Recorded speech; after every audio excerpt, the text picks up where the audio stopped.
अरहंतादिमः करि मंगल करियो महा ग्रंथ करण को कान जाते समाज सब पावे निज बदरा भवना सर्व दुखो तनु कारण मिथ्या भाव तेनी सत्तानाश करे प्रगटे मोक्ष उपाय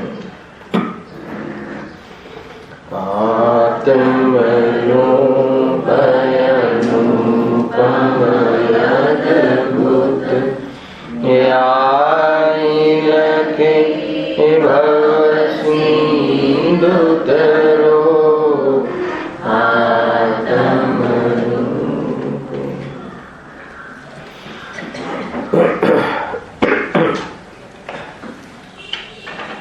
आज श्री मोक्ष मार्ग प्रकाशक ग्रंथ से चौथा अधिकार पर स्वाध्याय ચાલી રહ્યો છે.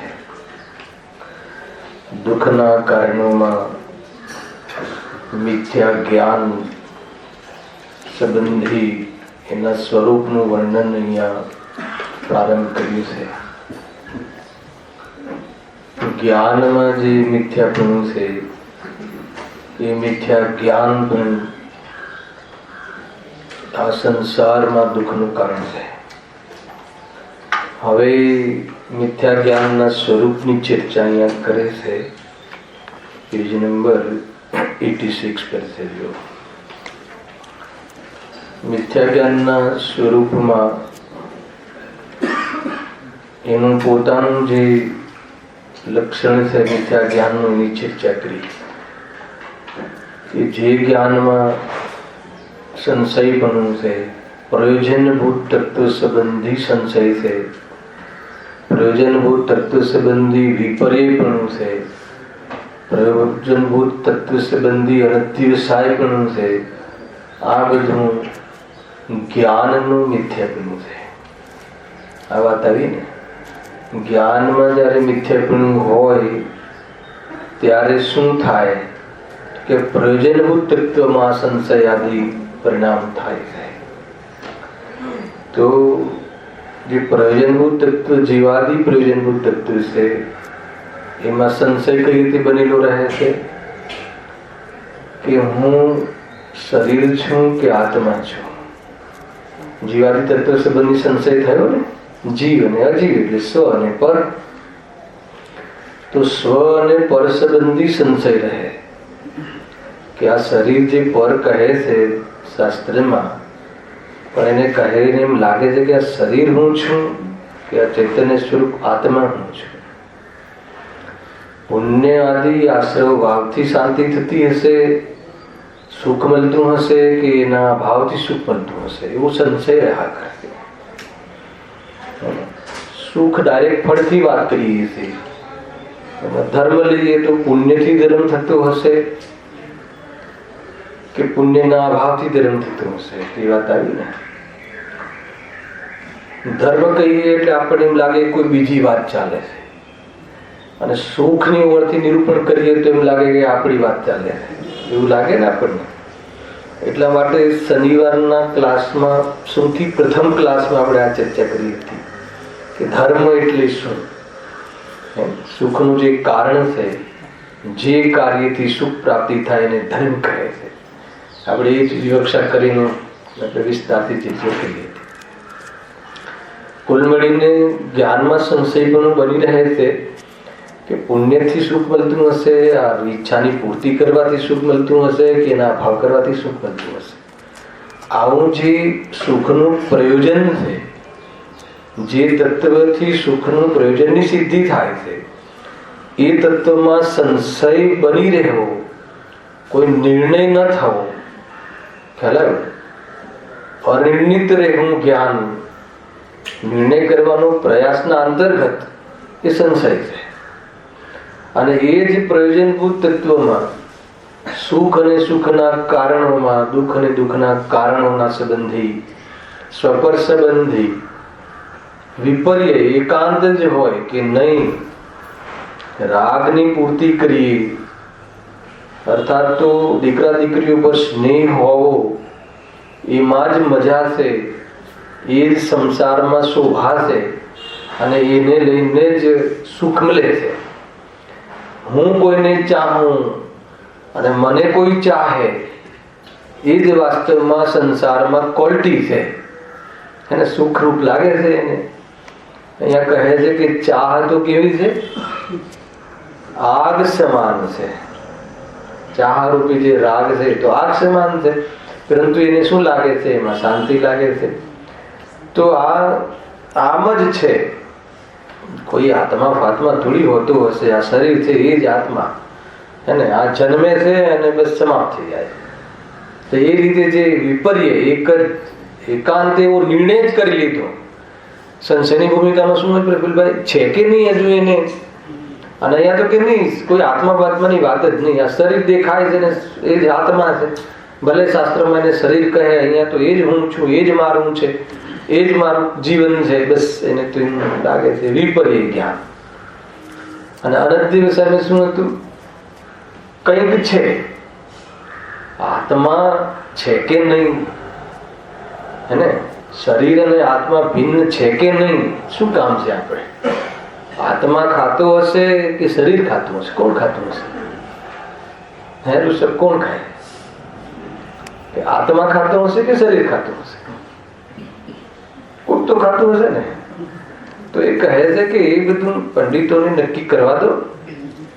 આત્મા છે કે નહીં, ખાતો હશે કે નહીં ખાતો હોય.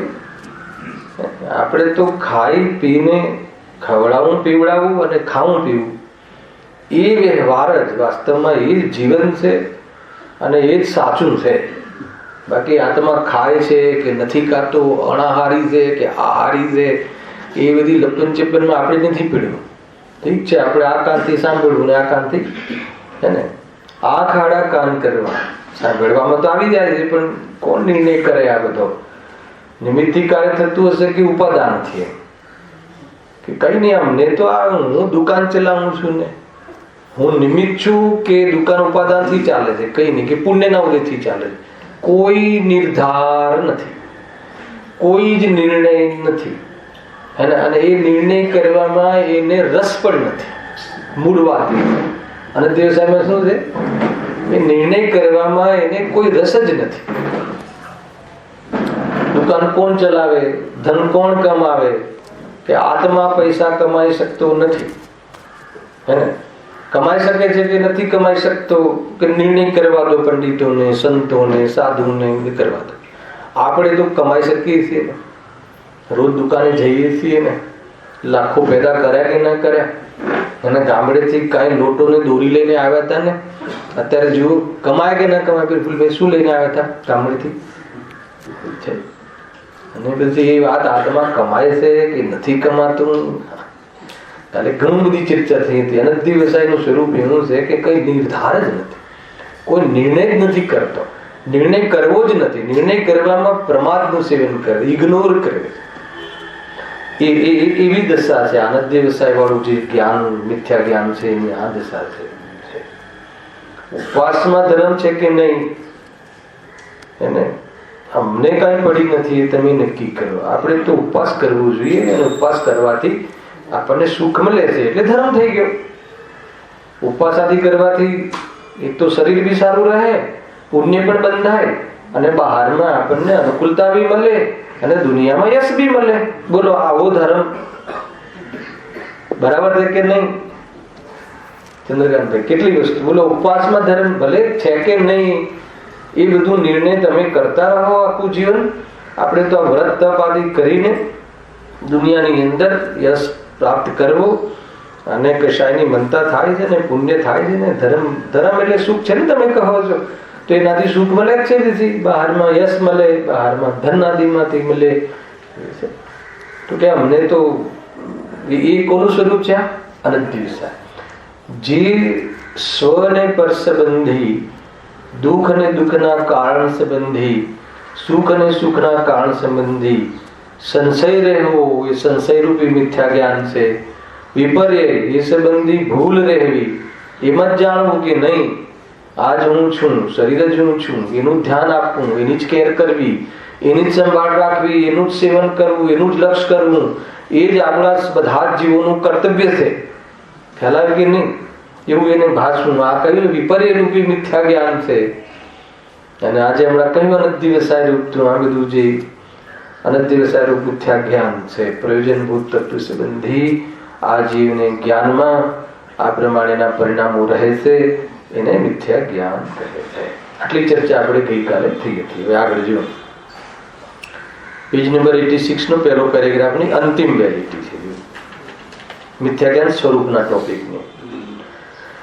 અહીંયા કહ્યું કે એ પ્રમાણે પ્રયોજનભૂત જીવાદી તત્વોમાં સંશય, વિપર્ય અને અધ્યવસાય જે જાણવું થાય, એને થાય તો જાણવું જ છે. પાછું આત્મા તો જાણે જ છે, પણ કેવું જાણે છે? આ રીતે સંશય. કઈ શાની બાબતમાં?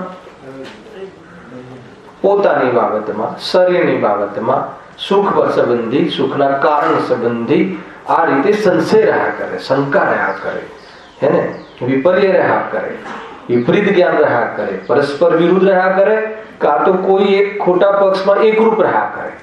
આ બધું સંશય અને વિપર્ય અને અનદ્યવસાય રૂપી જે જ્ઞાન છે, એવું જે જાણવું થાય છે, એવું જે જાણે છે, એને એ પ્રમાણે એને મિથ્યા જ્ઞાન કહ્યું. આગળ આવી જુઓ.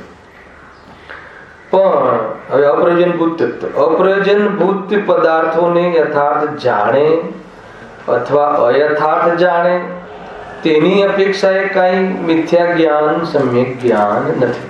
આ લીટી કાલે અહીંયા આવ્યા હતા કે જેના જાણવાથી, યથાર્થ જાણવાથી અર્થાત અયથાર્થ જાણવાથી અથવા ન જાણવાથી જીવને કોઈ મિથ્યા જ્ઞાન સમ્યક જ્ઞાન સાથે સંબંધ નથી. એવા અપ્રયોજનભૂત તત્વ સંબંધી અહીંયા કહ્યું ને, તો એમાં કોઈ મિથ્યા જ્ઞાન સમ્યક જ્ઞાનનો કોઈ રોલ નથી. એમાં મિથ્યા જ્ઞાન સમ્યક જ્ઞાનનો ભેદ જ નથી. એક સામાન્ય કથન એ કહ્યું કે અપ્રયોજનભૂત તત્વ સંબંધી ભૂલ રહે તો રહે, એનાથી કોઈ મોક્ષ માર્ગમાં ફેરત પડી જશે એવું કાંઈ છે નહીં.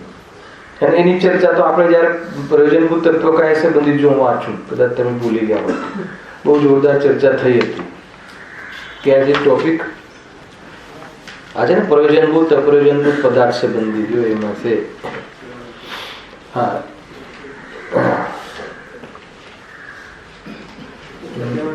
હા, બરાબર છે.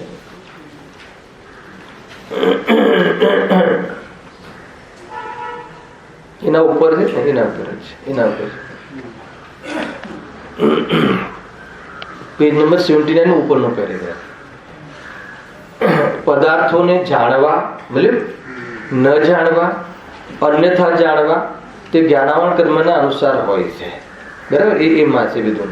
અને તેની પ્રતીતિ પણ થાય છે. જો એમાં તે પણ જાણ અને તેની પ્રતીતિ થાય છે, તે પણ જાણવાથી જ થાય. આ આગળનો ટોપિક છે.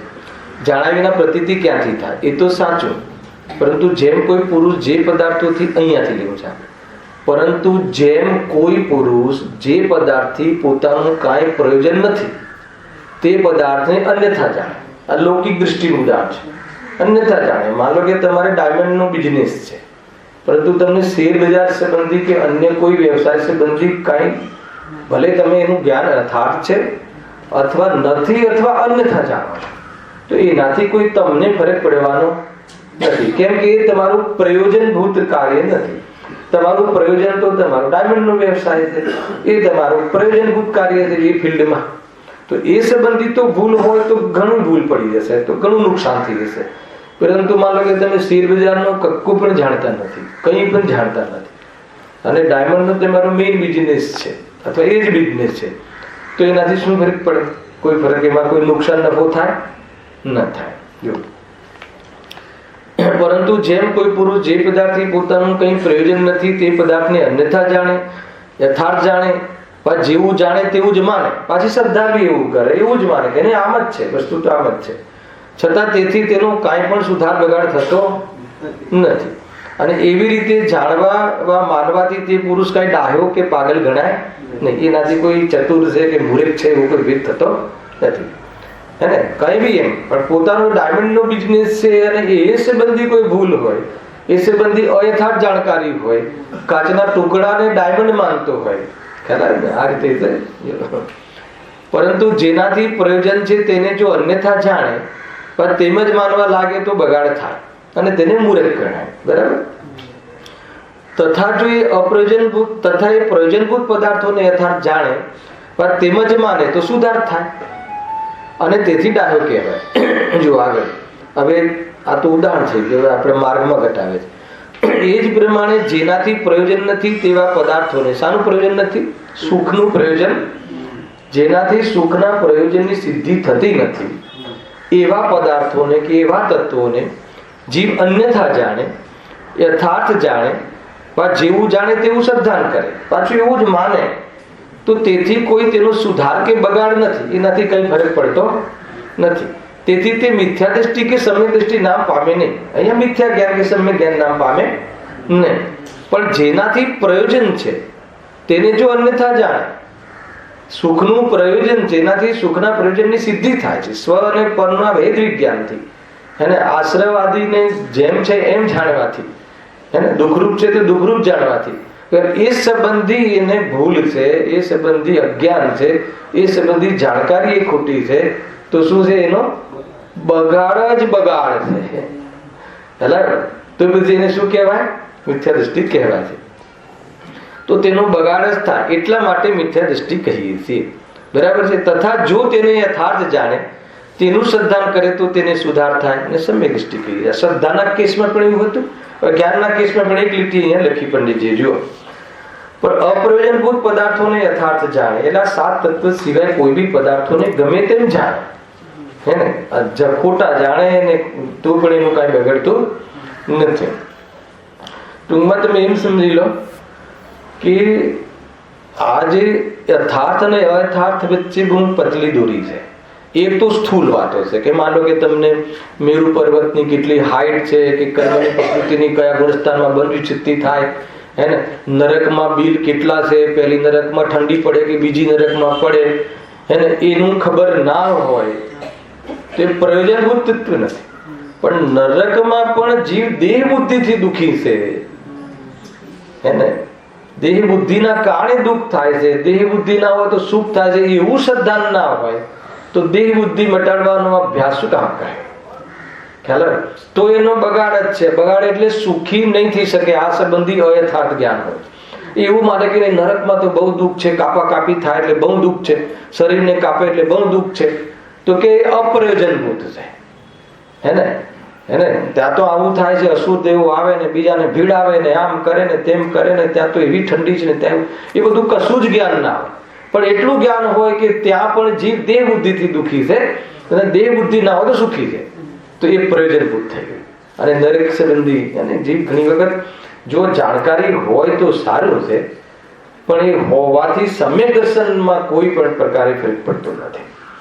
એને કેટલું બધું નિર્ભાર કરી દીધા, હે ને? કેટલો બધો સ્પેસ આપી દીધો, હે ને? જ્ઞાનમાં. હવે સ્પેસ ને શું ક્યાં યુઝ કરવાનો? દેવ દર્શનમાં, આત્મદર્શનમાં કે દૂરદર્શનમાં? 3 ઓપ્શન છે. સ્પેસ તો થાય ને કે તમે કહી દીધું કે નરકાદીની કોઈ વિશેષતા, એ તો કહે છે કે એ સંબંધી કરવું ના કરવાનો પ્રશ્ન નથી. કદાચિત કોઈ જીવને એ સંબંધી જ્ઞાન અન્યથા હોય, ખોટું હોય, ન હોય જાણતો, તો પણ એ જ્ઞાની છે, તો પણ એ થઈ શકે છે એના ભેદ વિજ્ઞાન કરીને. હવે માની લો કે રીતે ઓર વસ્તુ આગળ લઈએ કે સમ્યક દર્શન. કે સમ્યક દર્શન એટલે કયું તત્વ? કયું તત્વ? 7 તત્વ મને ખબર છે કોઈ? સંપર્ક તત્વ.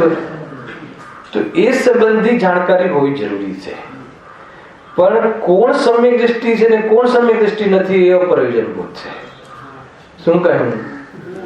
અને સૌથી વધારે તો આપણું ધ્યાન ત્યાં જાય છે ને કે સમ્યક દ્રષ્ટિ કોણ છે આજકાલ, હે ને? અને કોણ સમ્યક દ્રષ્ટિ નથી, તો એ પ્રયોજનભૂત નથી. એની તમને ખબર ના બી પડે તો તમારા સમ્યક દર્શનને કાંઈ ફરક પડતો નથી. પણ સમ્યક દર્શન સંબંધી જાણકારી હોવી જોઈએ. શું જાણકારી હોવી જોઈએ? ખ્યાલ ને કે કેવી રીતે પ્રાપ્ત થાય, પ્રગટ કરવાનું ઉપાદેય છે, અરે એ જ સુખરૂપ છે, એને સમ્યક દર્શન થી જ સુખ થાય છે. સમ્યક દર્શન એટલે શું? આત્મદર્શન. આત્મદર્શન એટલે શું? કે શરીરથી હું ભિન્ન છું એમ આત્માનું દર્શન કરવું. હું ચૈતન્ય સ્વરૂપ છું એ અસ્થિથી આત્માનું દર્શન, અને હું શરીરથી ભિન્ન છું એ નાસ્તિથી આત્માનું દર્શન. આ રીતે અસ્થિ નાસ્તિથી હું સદાય ચેતન રૂપ છું અને ત્રિકાળી ધ્રુવ ભગવાન આત્મા છું, ચિન્હ માત્ર જ્યોતિ છું, એવું જાણવું, યથાર્થ જાણવું પોતાના બારામાં, એ તો સુખરૂપ છે. આ કયું તત્વ થયું? સંવર તત્વ થયું. આ સંવર તત્વની પ્રયોગ છે. સમ્યક દર્શન કહો, સંવર તત્વ કહો, આ એની મેટર થયા. તો એ સંબંધિત તો જાણકારી યથાર્થ હોવી જોઈએ, એ સંબંધિત તો જ્ઞાન યથાર્થ હોવું જોઈએ. પરંતુ કોણ સમ્યક દૃષ્ટિ છે ને કોણ સમ્યક દૃષ્ટિ નથી એ સંબંધી નહીં. ખ્યાલ આવે કે નહીં ભાઈ? ડેફિનેશનમાં એમ નથી કહ્યું કે વ્યક્તિના શ્રદ્ધાનું નામ સમ્યક દર્શન, એવું કઈ કહ્યું છે? આદિનાથ ભગવાનનું શ્રદ્ધાનું નામ સમ્યક દર્શન છે એવી વ્યાખ્યા નથી. એમાં શું દોષાઈ જશે? આદિનાથ ભગવાનનું સમ્યક શ્રદ્ધા કરવી એનું નામ સમ્યક દર્શન કહીએ તો આદિનાથ પહેલાના જે જીવો છે એને સમ્યક દર્શન ક્યાંથી કર્યું? ખ્યાલ આવે ને? તો કે આદિનાથ થી નહીં. હા, આપણે ત્યાં દેવ ગુરુ ને ધર્મ. કોણ? દેવ ગુરુ ને ધર્મની શ્રદ્ધાની કન્ડિશન તો છે. તો દેવ ગુરુ ધર્મ વ્યક્તિ ના આવ્યા તો કે દેવ એ કયું તત્વ છે? મુક્ત તત્વ છે. ખ્યાલ આવે ને? એ ગુરુ કયું તત્વ છે? સમનિજરા તત્વ છે, મુનિરાજ. તો કહે છે કે દેવ ગુરુ ધર્મની શ્રદ્ધા તો કહી છે, હે ને? એની શ્રદ્ધાની 4 લક્ષણમાં કન્ડિશન મૂકી છે ને. સમ્યક દર્શનમાં 4 લક્ષણ કહ્યા છે. દેવશાસ્ત્ર ગુરુનું શ્રદ્ધાન, સાત તત્વનું શ્રદ્ધાન, સ્વપરનું શ્રદ્ધાન, સ્વનું શ્રદ્ધાન. તો 4 લક્ષણ થયા ને. તો કે નહીં, લક્ષણ તો એક જ છે. આ 4 નો સમન્વય બી કર્યો છે ન્યૂમાધિકારમાં, હે ને? 4 માં એકબીજામાં સમન્વય છે, પણ કોઈ અપેક્ષાથી કોઈ વિશેષ ધ્યાન અપાવવા માટે એને ભેદ કરીને કહ્યું છે. એ બધી ચર્ચા ત્યાં કરીશું. અહીંયા તો આપણે શાની વાત ચાલે છે કે અપ્રયોજનભૂત છે, હે ને? અપ્રયોજનભૂત છે. એની શ્રદ્ધા, એનું જાણકારી હોય ના હોય, અયથાર્થ હોય તો પણ કહે છે અહીંયા મિથ્યા જ્ઞાન ને સમ્યક જ્ઞાન, હે ને? એ અપેક્ષાથી કોઈ મિથ્યા જ્ઞાન સમ્યક જ્ઞાન નથી. આ વાત આવી મતલબ, હે ને? કોઈ જ્ઞાની ધર્માત્મા હોય અને એને જે 7 તત્વ સિવાય, પ્રયોજનભૂત તત્વ સિવાય જીનવાણીમાં કેટલા સબ્જેક્ટ અપ્રયોજનભૂત છે. જીનવાણીના બધા જ સબ્જેક્ટ કોઈ પ્રયોજનભૂત નથી. તો પછી શું કામ લખ્યા? કોઈને એમ થાય કે શું કામ લખ્યા? તો કે સર્વજ્ઞના જ્ઞાનમાં સર્વ ઝલકે છે, તો એના અનુસાર પૂરી જીનવાણીમાં એનું લખાણ છે. પણ એમાં પ્રયોજનભૂત તત્વ સંબંધી ભૂલ ન હોવી જોઈએ, એ મુખ્ય કન્ડિશન છે. એના આધાર ઉપર જ્ઞાનમાં સમ્યક મિથ્યાનો ભેદ પડે છે. જો ફરીથી વાંચું છું. પણ અપ્રયોજનભૂત પદાર્થોને યથાર્થ જાણે અથવા અયથાર્થ જાણે તેની અપેક્ષાએ કાંઈ મિથ્યા જ્ઞાન સમ્યક જ્ઞાન નથી. એના આધાર ઉપર મિથ્યા જ્ઞાન સમ્યક કઈ દિશામાં લઈ જવું છે આખો મામલો એમને એને જુઓ. અહીંયા આગળ ઉદાહરણ આપી દીધું કે જેમ મિથ્યા દ્રષ્ટિ દોરડીને દોરડી જાણે. શું કહ્યું? દોરડીને દોરડી જાણે તેથી કઈ સમ્યક જ્ઞાન નામ પામે નહીં. આ વાત કહી ને. તથા સમ્યક દ્રષ્ટિ દોરડીને સાપ જાણે તેથી કઈ તે મિથ્યા જ્ઞાન નામ પામે નહીં. આ વાત કાલે અહીંયા આપણે પ્રસ્તાવ મૂક્યો હતો કે આમાં આપણને એવું લાગે છે કે નહીં, આ જરા સમ્યક દ્રષ્ટિનો પક્ષ ખેંચે છે પંડિતજી, એવું નથી લાગતું તમને? આ જો દોરડીને દોરડી કહે એ જ્ઞાન પ્રમાણિક કહેવાય, એને મિથ્યા ના કહે. દોરડીને દોરડી જાણે એ અપ્રમાણિક કહેવાય. કોઈ વ્યક્તિ કોઈ મિથ્યા દ્રષ્ટિથી કહ્યું, મિથ્યા દ્રષ્ટિથી દોરડીને દોરડી જાણે, તો બી તમે કહો છો કે એનું જ્ઞાન તો મિથ્યા છે. બરાબર તો જાણ્યું, ખોટું શું જાણ્યું છે? પેલા આગળ એક સિદ્ધાંત આપ્યો ને, અપ્રયોજનભૂત તત્વ સંબંધી યથાર્થ જાણે, હે ને? બીજું કે સમ્યક દ્રષ્ટિ જીવ શું છે?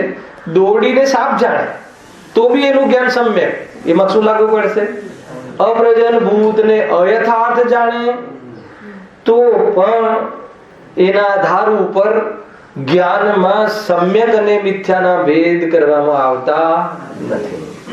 આખી વાત ખ્યાલમાં આવી ને? બહુ સિમ્પલ છે, ગજબ છે. મિથ્યા દ્રષ્ટિ, સમ્યક દ્રષ્ટિ જીવ દોરડીને સાપ જાણે, બરાબર છે કે નહીં? અથવા સાપને દોરી જાણે. હવે સાપને દોરી જાણે અને પકડી લે તો સમ્યક દ્રષ્ટિને કરડે કે ના કરડે? એ વાત ઊભી થાય ને. આ તો સમ્યક દ્રષ્ટિ જીવ છે, હે ને? ભગવાનનું લઘુનંદન છે, તો એને તો નહીં, તો આપણાથી ડંખ ન મરાય એવું સાપ વિચારે કે ડંખ મારે બી? ખ્યાલ આવે? ઘણી બધી વસ્તુ છે ભાઈ. આપણને એમ લાગે ને કે સમ્યક દ્રષ્ટિ જીવને તો કોઈ ઉદય આવે જ નહીં એવો. ઘણા જીવ એવું માનતા હોય છે કે ધાર્મિક છે ને અને એને આવો ઉદય. અરે ઉદય તો તને દેખાય છે, એને ઉદયમાં દેખાય છે, પોતાનામાં નથી દેખાતો એટલે ધાર્મિક છે. જીતુભાઈ, હાલાકે આપણે તો જો જીવને પરિણામ તો દૂર રહે, અહીંયા તો પરિણામની ઓરથી બી સમ્યક દ્રષ્ટિનો નિર્ણય નહીં થઈ શકે. વાહ, ગજબ છે. તમારે ત્યાં સમ્યક દ્રષ્ટિ 96,000 રાણી સાથે લગ્ન કરે અને તમારે ત્યાં 96 ખંડને જીતવા જાય અને કહે કે એક દ્રવ્ય બીજા દ્રવ્યનું નથી, એવી એને પ્રતીતિ છે. ગજબ છે આ બધી વસ્તુ. બધી એટલા માટે આપણે શનિવારના ક્લાસમાં ગુણસ્થાન થોડું લઈશું ને, ત્યાં થોડો ખ્યાલ આવશે ભાઈ. બહુ જોરદાર વસ્તુ છે કે તમે આ તો તમારે તો સમ્યક દ્રષ્ટિની તરફ ફેવર કરો છો, ફેવર નથી. આગળ એનો બહુ સુંદર જવાબ આપ્યા છે, તર્ક આપ્યું છે. અરે સમ્યક દ્રષ્ટિ જીવ દોરીને સાપને દોરી માને કે દોરીને સાપ માને અને સાપને દોરી માને અને એને કરડે તો પણ એને મોક્ષ માર્ગમાં કઈ નુકસાન થતું નથી. શું કહ્યું? માનો કે કરડે અને દેહ છૂટો પડી જાય, દેહથી જીવ છૂટો પડી જાય, વિયોગ થઈ જાય, તો પણ દેહના વિયોગથી હું મરી ગયો એમ માનતો નથી. એટલા માટે મોક્ષ માર્ગમાં એનું જ્ઞાન સમ્યક છે. અને બોલો, ભલે દોડીને દોડી માને ને સાપને સાપ માને, બરાબર એમ જાણે, સાપને સાપ જાણે, બરાબર જાણે, પણ એને એટલી બધી પ્રયોજનભૂત તત્વ સંબંધી અને એને કાળ વિપરીતતા આગળ આવશે, સ્વરૂપ વિપરીતતા, ભેદાભેદ વિપરીતતા ચાલે છે. ખ્યાલ એ આગળ બહુ સુંદર વાત કરી છે કે એના એ દેહ સંબંધી ગેથી જ્ઞાન થાય એમ માને છે. મેં દોડીને જાણી, આ દોડી ઉપયોગી છે, આ સાપ મને મારી નાખશે, આનાથી હું નષ્ટ થઈ જઈશ, જોડે પ્રયોજનભૂત સંબંધી એવું એનું જ્ઞાન ચાલે છે. એટલે ભલે સાપને સાપ જાણ્યું પણ એને મોક્ષ માર્ગ સંબંધી એને પ્રયોજનભૂત તત્વમાં ભૂલ હોવાથી એનું એ જ્ઞાન, જાણકારી સાચી હોવા છતાં પણ એનું જ્ઞાન મિથ્યા જ્ઞાન છે. ગજબ છે ભાઈ. આખી વસ્તુ ખ્યાલમાં આવી તમને? ટોન ખ્યાલમાં આવ્યું? એના આધાર ઉપર કેટલાય પ્રશ્નો છે, કેટલાય પ્રશ્નો મૂક્યા અને બહુ ખુલાસા છે. આગળ હજી પ્રશ્ન કરે છે, ચેન નથી પડતો. પ્રત્યેક સાચા જૂઠા જ્ઞાનને સમ્યક મિથ્યા જ્ઞાન કેમ કહેવાય? કેમ ના કહેવાય? બહુ સરસ, જાગૃત છે. પ્રત્યેક સાચા જૂઠા જ્ઞાનને સમ્યક જ્ઞાન મિથ્યા જ્ઞાન કેમ ના કહેવાય? તમે એવો પક્ષપાત શું કામ કરો?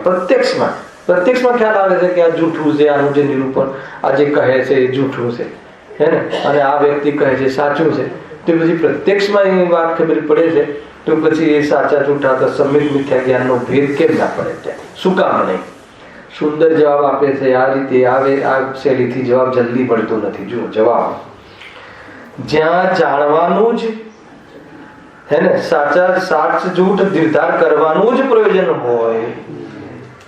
શું કહ્યું? જ્યાં જાણકારીનું પ્રયોજન હોય ત્યાં તો કોઈ પદાર્થને તેના સાચા જૂઠા જાણવાની અપેક્ષાએ જ સમ્યક જ્ઞાન મિથ્યા જ્ઞાન નામ પામે છે, હે ને? જ્યારે જાણવાનો પ્રસંગ હોય, જાણકારીનો પ્રસંગ હોય, ત્યારે તો એ જાણકારીમાં કોઈ એને સંબંધી અન્યથા જ્ઞાન કરે તો એને ખોટું જ્ઞાન, એને વાસ્તવમાં એ જ્ઞાન નિર્મલ નથી, મલિન જ્ઞાન છે, હે ને? એ પ્રમાણે કહેવામાં અમને કઈ વાંધો નથી. કેમ કે આ ભૂલ તો પડે છે. માનો કે કોઈ સમ્યક દ્રષ્ટિ જીવ છે, હવે એને કોઈ કહે કે ભાઈ અમેરિકાના રાષ્ટ્રપતિ કોણ છે, હવે એ સંબંધી ન જાણે, હે ને?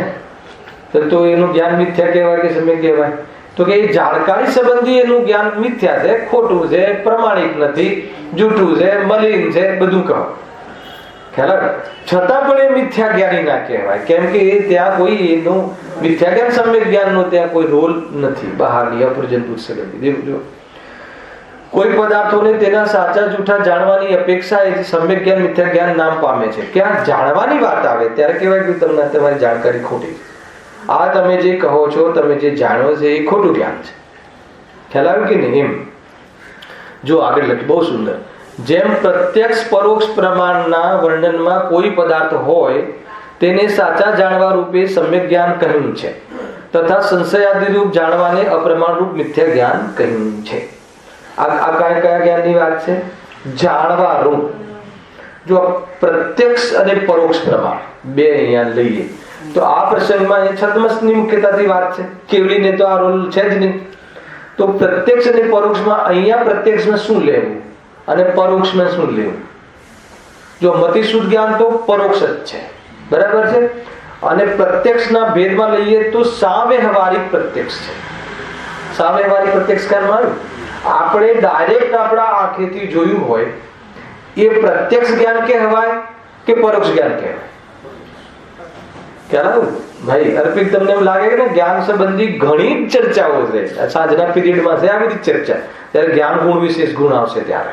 અત્યારે આપણે એને ત્યાંથી ડાયવર્ટ કર્યો વિષય. આપણે ડાયરેક્ટ આપણે ખુદ આપણા આંખથી જો જોયું હોય, પ્રત્યક્ષમાં જોયું એમ બોલીએ, મેં મારા આંખથી પ્રત્યક્ષમાં જોયું, તો એ જે પ્રત્યક્ષમાં જોયું તો આપણને આપણું જ્ઞાન પ્રત્યક્ષ છે કે પરોક્ષ છે? આપણે કયું જ્ઞાન છે? જો અવધિ જ્ઞાન, મનપર્ય જ્ઞાન ને કેવલ જ્ઞાન, એ ત્રણ જ્ઞાન તો કેવા છે? પ્રત્યક્ષ છે. એમાં અવધિ અને મનપર્ય જ્ઞાન એકદેશ પ્રત્યક્ષ છે અને કેવલ જ્ઞાન સકલ પ્રત્યક્ષ છે. એ ખબર છે તમને? તો એકદેશ ને સકલના ભેદ પડ્યા એ શાના આધાર પર છે? પ્રત્યક્ષમાં કઈ આગળ પાછળ હશે એમ? એકદેશ અને સકલ પદાર્થોની ઓળથી ભેદ છે, પ્રત્યક્ષતાની ઓળથી કોઈ ભેદ નથી. હજુ થોડું ઓર ડિટેલ કરું કે માની લો કે કુઅવધિ જ્ઞાન હે ને, કુઅવધિ જ્ઞાન પ્રત્યક્ષ છે કે પરોક્ષ છે? પ્રત્યક્ષ છે. અચ્છા, કેવલીની જેમ જ જાણે છે કે અન્યથા જાણે છે? જે રીતે જાણવાની પ્રોસેસ, જાણવાનો જે પ્રયોગ છે એ કેવલી જેમ આત્માના પ્રદેશોથી ડાયરેક્ટ જાણે છે, એમ કુઅવધિ જ્ઞાન પણ આત્માના પ્રદેશોથી ડાયરેક્ટ જાણે છે. એમાં કુઅવધિ તો શ્રદ્ધાની ઓરથી ફરક છે અને મનપર્ય જ્ઞાન કુ નથી હોતું. એ તો હે ને એવા જીવને જ પ્રાપ્ત થાય છે કે જે ભાવલિંગી સંતોને, એટલે એ તો સમ્યક જ હોય છે, એટલે ભેદ નથી. તો આજે પ્રદેશોથી જાણે છે ને, તો એક દેશ ને સર્વદેશ એટલે તો ક્ષેત્રની મર્યાદા, સમયની મર્યાદા, પદાર્થોની મર્યાદા, એ રીતે દ્રવ્ય ક્ષેત્ર કાળ ભાવની મર્યાદાથી જાણે છે, મર્યાદિત પદાર્થોને જાણે છે, એટલે એક દેશ. અને કેવલ જ્ઞાન કોઈ મર્યાદા નહીં, અમર્યાદિત પદાર્થોની, એટલે સકલ. એ આખી અલગ વાત થઈ ગઈ. પણ જાણવાની પ્રોસેસ તો કેવી છે? સમાન સમાન સમાન. હવે એ તો આપણો અહીંયા વિષય જ નથી, અહીંયા મતિ શુદ્ધ જ્ઞાનની વાત કરી હતી. હવે હું જે આંખથી મેં આજે 10:15 ને 10 થઈ છે, મેં મારા આંખથી પ્રત્યક્ષ જોયું છે. એ જે હું પ્રત્યક્ષ શબ્દ બોલ્યો તો મારી પાસે કયું જ્ઞાન છે? વર્તમાન પર્યાયનું મતિ શુદ્ધ જ્ઞાન. મતિ શુદ્ધ જ્ઞાન કયું જ્ઞાન છે? પરોક્ષ કે પ્રત્યક્ષ? તો પછી પ્રત્યક્ષ શબ્દ કેમ કહ્યું? તો એ પ્રત્યક્ષ છે કે પરોક્ષ છે? તો કે સાવ્યવહારિક પ્રત્યક્ષ છે. ખ્યાલ? મેં મારા કાનેથી સાંભળ્યું છે ડાયરેક્ટ. ખ્યાલ? તો એ પ્રત્યક્ષ થઈ ને, તો એ વ્યવહારથી પ્રત્યક્ષ કહ્યું છે. છતાં ઇન્દ્રિયોના અવલંબનથી જાણી હોવાના કારણે પરોક્ષ છે. પરોક્ષ કોને કહેવાય? કે આત્માના પ્રદેશોથી ડાયરેક્ટ ન જાણે અને બાહ્યના ઇન્સ્ટ્રુમેન્ટ, દેહના જે ઇન્સ્ટ્રુમેન્ટ છે, ઇન્દ્રિયો, એ બધા સાધનો છે, ઉપકરણો છે, એનું અવલંબન લઈને જાણે, એનું નામ પરોક્ષ છે. એટલે ભલે આંખના માધ્યમથી એ વખતે, તો પછી એ પ્રત્યક્ષ પરોક્ષ શું ભેદ કરે? તમે અમેરિકા જોઈને આવ્યા, તમે પ્રતિષ્ઠા જોઈને આવ્યા, મેં ડાયરેક્ટ નથી જોઈ અને તમે મને બધું ત્યાંનું વર્ણન કર્યું, તો એ મારા માટે શું થઈ ગયું? પરોક્ષ. એ લૌકિકમાં પરોક્ષ. પણ હું જ ત્યાં હાજર હતો ને, મેં મારા આંખથી પૂરી પ્રતિષ્ઠા જોઈ છે, તો એને વ્યવહારથી પ્રત્યક્ષ કહેવાય છે, પણ ખરેખર પ્રત્યક્ષ નથી. ખ્યાલ? આટલી બધી મેટર. એક શબ્દ આવે તો આટલી બધી એમાં છે ફિલોસોફી બધી છે, જૈનોરિઝમની. જો તો પ્રત્યક્ષ અહીંયા કયું લેવું છે? સાવ્યવહારિક પ્રત્યક્ષ. અને પરોક્ષ ગજબ છે. આપણે ત્યાં પરોક્ષ બી પ્રમાણ જ્ઞાન છે, હે ને? પરોક્ષ બી પ્રમાણ છે. મતિ શુદ્ધ જ્ઞાન પરોક્ષ છે, પ્રમાણ જ્ઞાન છે, હે ને? જેટલા બી આચાર્યો થઈ ગયા, ગણધરાદિદેવ થઈ ગયા, જેમને શાસ્ત્રોની રચના કરી છે, એમનું જે બધી શુદ્ધ જ્ઞાન કેવું છે? પરોક્ષ છે. બરાબર છે? વાયા છે, પરોક્ષ જ્ઞાન છે. ભગવાનની વાણી સાંભળી, પછી પાછું સાંભળીને એમને અવલંબન લઈને સાંભળી અને પછી એની રચના થઈ છે, તો પરોક્ષ જ્ઞાન છે. બોલે પ્રમાણ છે કે પ્રમાણ છે? કોઈ બી જ્ઞાની હોય, ગુરુદેવ થી લઈને કુનકુનદેવ સુધી, નિરૂપણમાં એમ ક્યારેય નથી કહેતા કે આ મારા અનુભવની વાત છે. કોઈ કીધું આજ સુધી કે આ મેં અનુભવી છે? હા, એક ગાથામાં છે, 5મી ગાથામાં તમે કહેશો અનુભવથી કહું છું, તો એ તો આગમથી જાણી અને અનુભવ કરી અને કહું છું. એટલે તમે પણ મારા માધ્યમથી જાણી અને અનુભવ નહીં કરતા, જાણીને માની નહીં લેતા, અનુભવ કરીને માનજો. એ મુખ્યતા છે ત્યાં. આવું કન્સેપ્ટ જુદું છે. પરંતુ કોઈ વ્યક્તિ ગુરુદેવશ્રી એવું કહ્યું કોઈ દિવસ કે ભાઈ મેં આત્માને જોયો છે, મેં અનુભવ્યો છે એટલે હું કહું છું, એમ નહીં. હે ને? આમ કેવડીના કેળાયતા મુનિ ભગવંતો, જૈન ધર્મના થાંભલાઓ, આચાર્ય કુનકુનદેવ, આહા, સ્વરૂપ ગુપ્ત અમૃતદેવ આચાર્ય એમ કહ્યું છે કે શું કહ્યું છે કે આ આત્મા ચૈતન્ય સ્વરૂપ છે. એ નતા કહી શકતા મેં જોયો છે, મેં અનુભવ્યો છે, પણ એમ કોઈ નહીં કહે. કોઈ જ્ઞાની એવું એ રીતે ન કહે, ભલે અનુભવ હોય. સમજ આવે છે કે નહીં? તો એ વસ્તુ છે. આ કન્સેપ્ટ છે, આ જીનવાણીના માધ્યમથી. તો આપણે ત્યાં પરોક્ષ આગમ પરોક્ષ પ્રમાણ છે કે પ્રત્યક્ષ પ્રમાણ છે? પરોક્ષ પ્રમાણ છે. પ્રત્યક્ષ પ્રમાણ તો કેવલ જ્ઞાન છે. તો એ જ્યારે તમારે પ્રત્યક્ષ પ્રમાણ હોય તો જો અનુભવ કરું, તો આગળનો પ્રશ્ન આવ્યો ને, કેવલ જ્ઞાન જોઈશે તને? તો કે તું પહેલા પરોક્ષ પ્રમાણથી સંવેદન અનુભવ પ્રત્યક્ષ નહીં કરે તો કેવલ જ્ઞાન નહીં આવે. આખી પ્રોસેસ આ રીતે છે. પછી આપણે ત્યાં છે ને યુક્તિ કર, પછી તું એનો અભ્યાસ કર, પછી તું અનુભવ કર.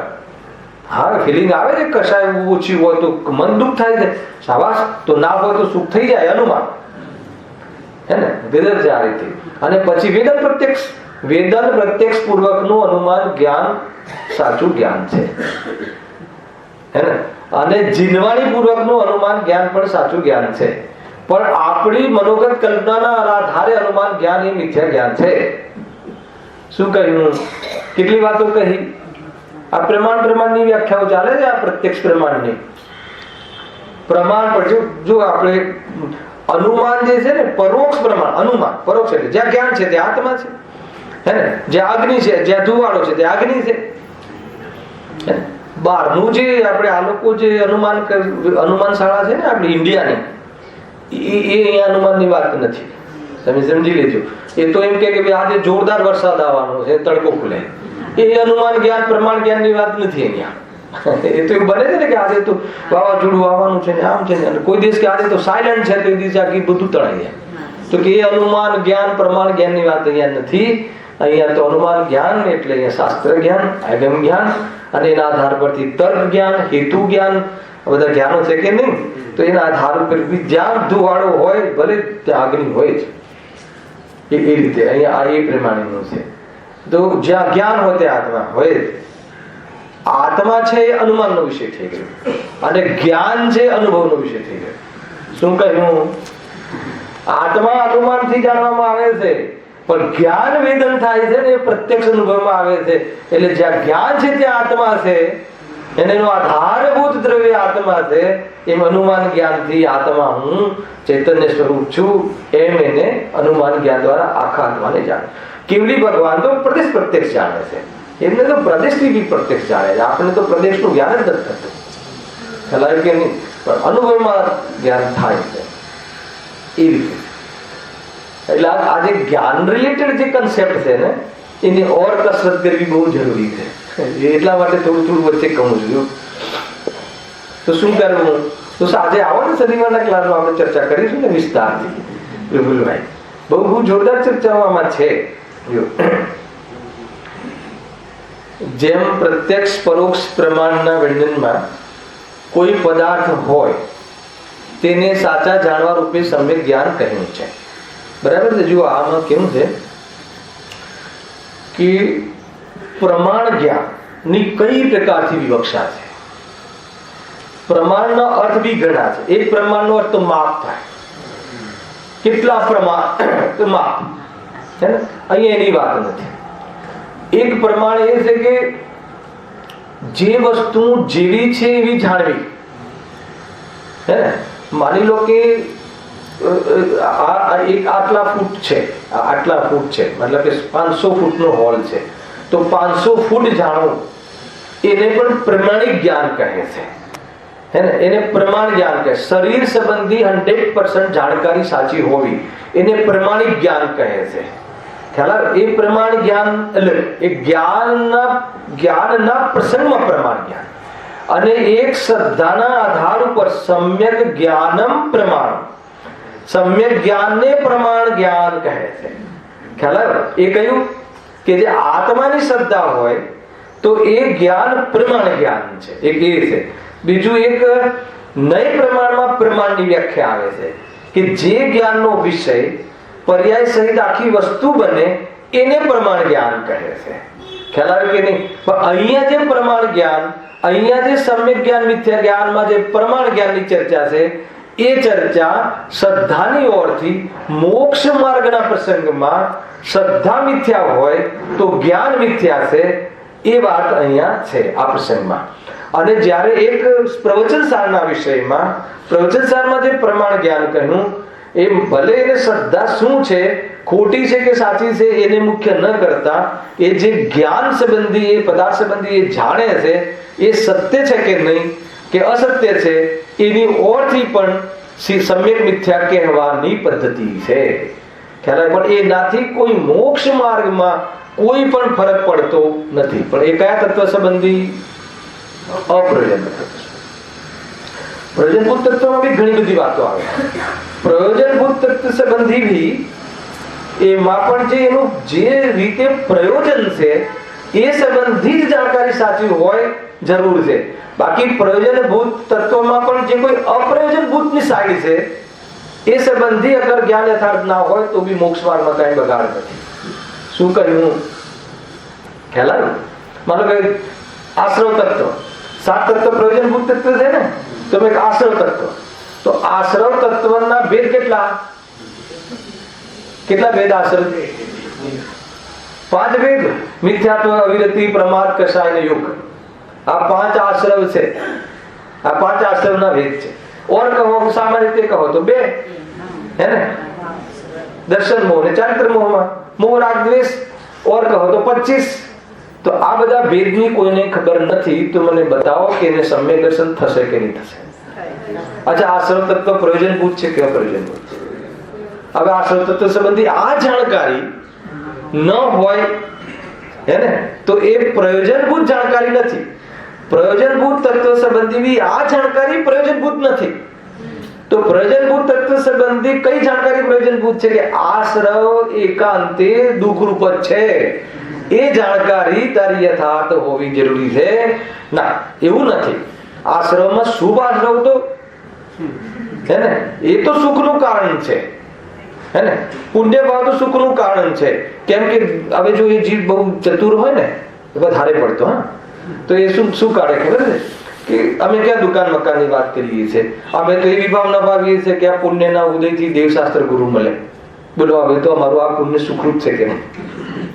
અરે કહે છે કે પરદ્રવ્ય દેવશાસ્ત્ર ગુરુ છે ને, એ તો આપણી પર્યાયમાં એની જે શ્રદ્ધા છે એ સ્વરૂપની એની શ્રદ્ધા કહી છે, પણ જે 12મા દેવશાસ્ત્ર ગુરુ જે છે ને એ તો સ્વપરમાં પરદ્રવ્યમાં જાય છે. એટલે કહે છે કે એને તો પરદ્રવ્ય છે એમ શ્રદ્ધા કરવાની છે, અને તું કહે મળે તો મને સમ્યક દર્શન થાય, તો કહે છે કે તને પ્રયોજનભૂત તત્વ સંબંધી ભૂલ ચાલે છે. એવી બારની ખાલ કાઢીને સમજવું જરૂરી છે. આ ટૂંકમાં એટલો ફાયદો છે કે કોઈ જીવ અંદર પોતાને હીન અનુભવ ન કરે, સંકોચ ન કરે. કારણ કે કોઈના પ્રશ્ન પૂછું કે ભાઈ તમે કાલે પૂછ્યું હતું થોડું કઠોર ભાષામાં બી કીધું, આ સંકેત કાઢ છે. હા, છે. તો પ્રયોજનભૂત સંબંધી કહ્યું, પછી એને એ વખતે આવડતું બી હોય પણ કદાચ તાત્કાલિક ન કહે તો થોડી કઠોર ભાષામાં કહ્યું, તો બોલો એની પરિભાષા જાણે એ પ્રયોજનભૂત છે કે અપ્રયોજનભૂત છે? પ્રયોજનભૂત તત્વની પરિભાષા પ્રયોજનભૂત છે કે અપ્રયોજનભૂત છે? થઈ ગયો ને નિર્ભાર જીવ. કાલે તો ઘણું કહ્યું આવડવું જોઈએ, જાણવું જોઈએ. ભાઈ એ તો તું પ્રમાદ સેવે છે, એની ખબર નથી ને દુનિયાની બધી ખબર છે, તો એને તોડવા માટે કહ્યું છે. કઈ જગ્યાએથી કે હું જો એ રીતે જે મુનિરાજ પાસે શિષ્ય જાય છે તો એને અલગ અલગ પ્રકારથી ઉપદેશ આપે છે. કોઈ એવો પાત્ર જેવું લાગે ને તો તરત કહી દે કે ભાઈ સમ્યક દર્શન ગ્રહણ કરો, મુનિ દીક્ષા ગ્રહણ કરો. અને કોઈ એવો જે આવે તો ભાઈ રાત્રિ ભોજનનો ત્યાગ કરો, જાઓ. દીક્ષાની વાત જ ના કરે. ખ્યાલ કે તો જીવ ક્યાં ઉભો છે એના ઉપરથી કઈ ઠેકાણા હોય નહીં જીવનના, સદાચારમય જીવન હોય નહીં. જેટલું સમ્યક દર્શનની પાત્રતામાં જેટલો સદાચાર જોઈએ એટલો હોય નહીં. અને કહે તો ને પછી તરત જ ઉદાહરણ આપે, નહીં ભગવાનમાં આવીનો જીવ જયારે સિંહની પર્યાયમાં હતો ત્યારે તો મોઢામાં માંસનો ટુકડો હતો, તો બી ઉપરથી મુનિરાજ આવ્યા અને સમ્યક દર્શનનો ઉપદેશ આપ્યો. છે હવે અમારે ભલે અહીંયા પાનનો ડૂચો હોય અને બહારમાં ખાતા પીતા હોઈએ, તમે તો અમને દેહ અને આત્મા ભિન્નની વાત કહો, તમારે એ બાજુ કઈ જોવાની જરૂર નથી.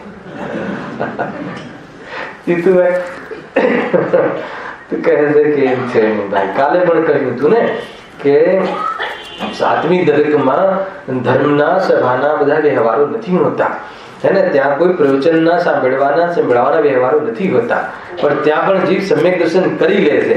તો કે અમને તો એવું સમ્યક દર્શન જોઈએ કે કોઈ જગ્યાએ સ્વાધ્યાયમાં જવું નહીં. હેલા કે નહીં? તો કે એવું તો નરકમાં જઈને જ થાય, અહીંયા ના. ભાઈ એમ છે નહીં, તું બીજી બાજુથી એમ કહે છે, તારે પેલામાં પ્રમાદ કરવો છે એટલે એમ કહે છે. અને કોઈ જીવને એવો અવસર ના આવે તો સમ્યક દર્શન અટકતું નથી. એના અર્થે ત્યાં જીનવાણીમાં પણ કહ્યું. અને સમ્યક દર્શન થઈ જાય અને સ્વરૂપમાં લીનતાનો વિશેષ પુરુષાર્થ થાય તો જ્ઞાનીઓ માટે પણ કહ્યું કે એને શાસ્ત્ર અભ્યાસનો સ્વાધ્યાયની કોઈ અટક નથી. ખ્યાલ આવે ને?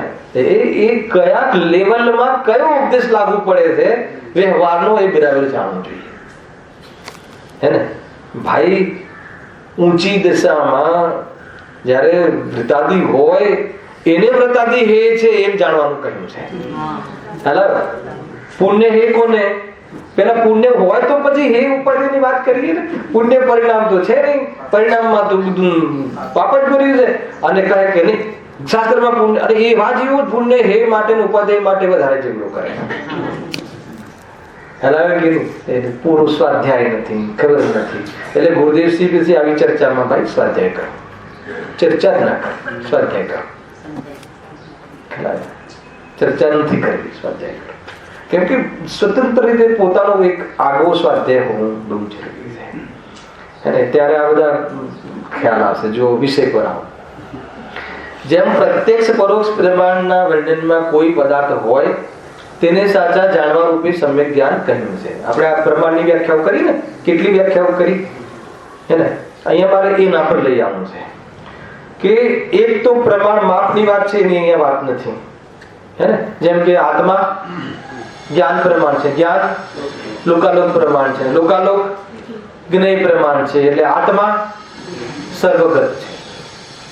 પ્રવચન સાથે આવી ગાથા તમારે જ્ઞાન તત્વ પ્રજ્ઞાપન ચાલે છે ને, પેલું આ ગાથા આવશે તમારે તૈયારી. આજે સ્વયંભૂ વાળી ગાથા ચાલે છે 16મી, આ તો આવશે. જ્ઞાન પ્રત્યાખ્યાન આવશે. અરે જ્ઞાનની જ્ઞાન સર્વગત છે, કેવલ જ્ઞાન સર્વગત. કેમ કે આત્મા જ્ઞાન પ્રમાણે છે, માપ જેવડો આત્મા એવડું જ્ઞાન, હે ને? જ્યારે આત્મા ત્યારે જ્ઞાન, હે ને? આત્માની જે સાઈડ છે એવડું જ્ઞાન છે. આત્મા જ્ઞાન પ્રમાણ છે, અથવા આત્મા જ્ઞાનથી બનેલું છે. અને જ્ઞાનનું પ્રમાણ જ્ઞેય પ્રમાણ. બોલો, જ્ઞેય પ્રમાણ જ્ઞાન કહ્યું. જ્ઞાનને જ્ઞેયની ઓળથી પરિચય કરાયો તો કહે સાહેબ જ્ઞેય, તો કે લોકાલોક પ્રમાણ. એટલા માટે જ્ઞાન કેવું છે? સર્વગ્રત છે, સર્વમાં વ્યાપે છે. પોતાના પ્રદેશોની બહાર ક્યારે જાય નહીં એવા જ્ઞાનની સર્વગત કહેવાની જે સ્ટાઇલ છે એ પ્રવચન સારના જ્ઞાન તત્વ પ્રજ્ઞાપનમાં આવશે. તમારે બહુ સુંદર ચીજ ચાલુ છે પ્રવચન સાર. તો એ પ્રમાણની વાત છે, ત્યાં છોડો. હવે એક પ્રમાણની વાત છે કે પાંચો જ્ઞાન પ્રમાણ છે. ખ્યાલ આવે કે નહીં? અહીંયા કોઈ સમ્યક મિથ્યાત્વના પ્રસંગની વાત નથી, મોક્ષ માર્ગના પ્રસંગની વાત નથી. તમારે તમે માન લો કે હાલ જે કહો છો કે દેહ ને આત્મા જુદું છે, બરાબર છે.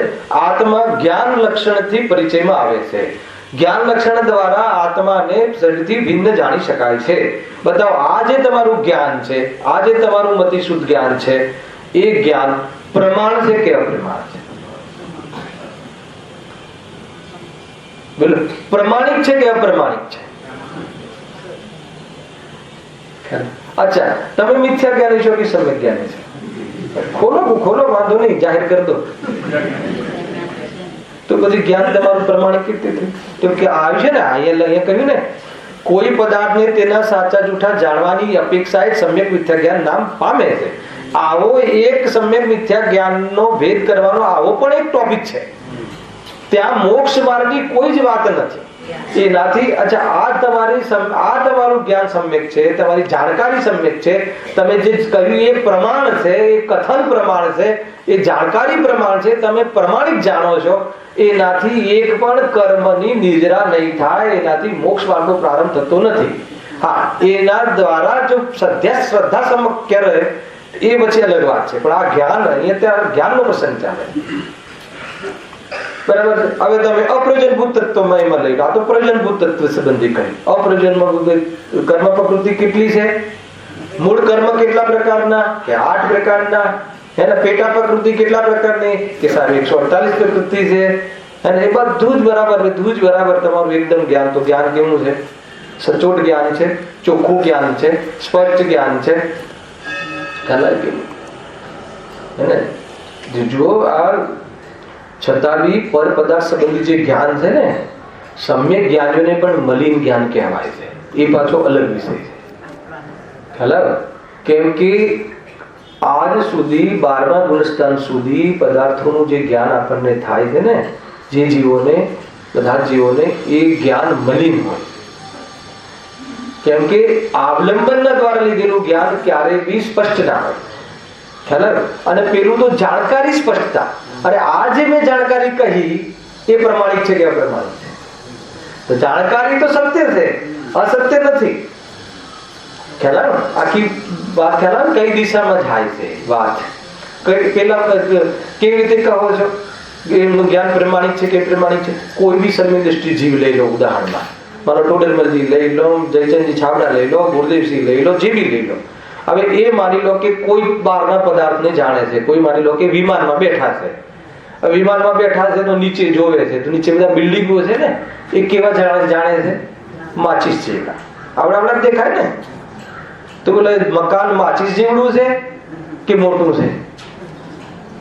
અથવા નીચે ચાલી રહ્યા છે, ઉપર મોટું વિમાન માન લો કે 1000 ફૂટનું કે 5000 ફૂટનું વિમાન જમ્બો જઈ રહ્યું છે. કેવું દેખાય છે? પક્ષી જેવું. તો બોલો એ જ્ઞાન જે જાણવાની પ્રસંગમાં એ જ્ઞાન મલિન છે.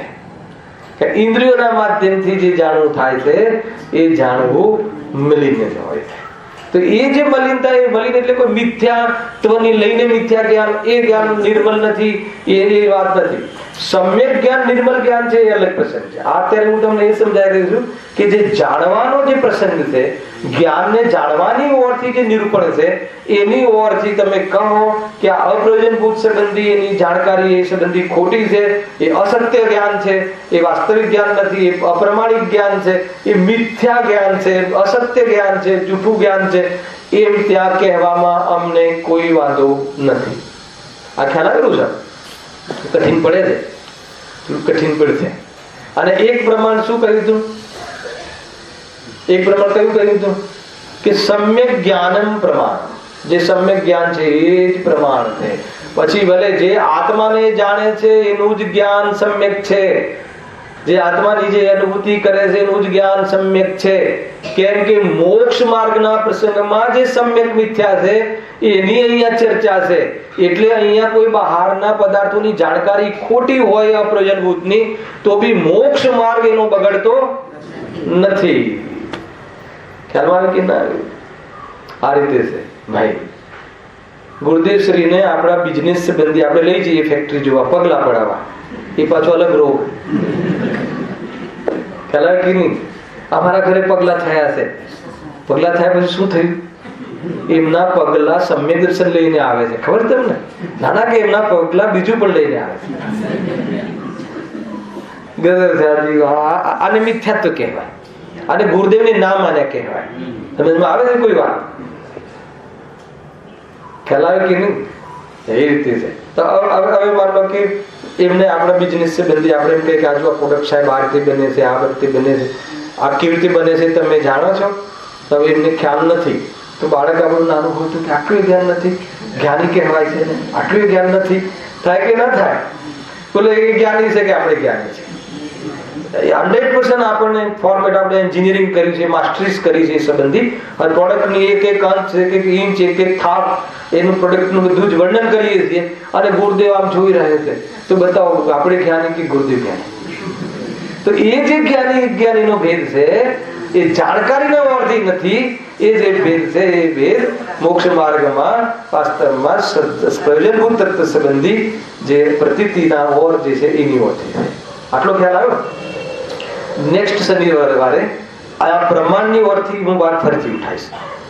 બહુ સુંદર ચર્ચા છે, ઘણા કન્સેપ્ટ ક્લિયર થાય એવા છે, અને એને લઈને આ પ્રશ્નમાં ક્યાંથી પ્રશ્ન આવ્યો, આજે જો તું પ્રશ્ન આ બાજુથી કરતો હોય જાણવાની ઓરથી, તો અમને કોઈ પ્રોબ્લેમ નથી. કે એમાં તું મિથ્યા કહી દે, જ્ઞાનીનું જ્ઞાન પણ તો પ્રોબ્લેમ નથી, અને અજ્ઞાનીનું જ્ઞાન તું એ સંબંધી સત્ય કહી દે તો બી અમને પ્રોબ્લેમ નથી. પણ એનું જ્ઞાન, જે મિથ્યા જ્ઞાન સમ્યક જ્ઞાનનો જે ભેદ છે, જે મોક્ષ માર્ગમાં, એની ઓરથી ભલે ગમે એટલું સાચું જાણતો હોય અપ્રયોજન બુદ્ધિ, પરંતુ આ દેહ કોણ છે ને આત્મા કોણ છે એ સંબંધી જો એને ખબર જ નથી, આ દુઃખનું કારણ છે કે સુખનું કારણ છે એ ખબર નથી, કોઈ પરદ્રવ્ય તો સુખનું કારણ, કોઈ પરદ્રવ્ય દુઃખનું કારણ એવી ખબર છે, તો કહે છે પરદ્રવ્ય સંબંધી ગમે એટલું જાણતો હોય, શરીરની નસે નસો જાણતો હોય, પણ શરીરથી સુખ થાય છે એવું માનતો હોય, એવું જાણતો હોય, તો એનું શરીરનું જાણવા વાળું જ્ઞાન પણ અમારી દ્રષ્ટિમાં અથવા મોક્ષ માર્ગમાં એને મિથ્યા જ્ઞાન કહે છે. થોડો ખ્યાલ આવ્યો હશે? નેક્સ્ટ ટાઈમ વિસ્તાર. સહેજાનંદી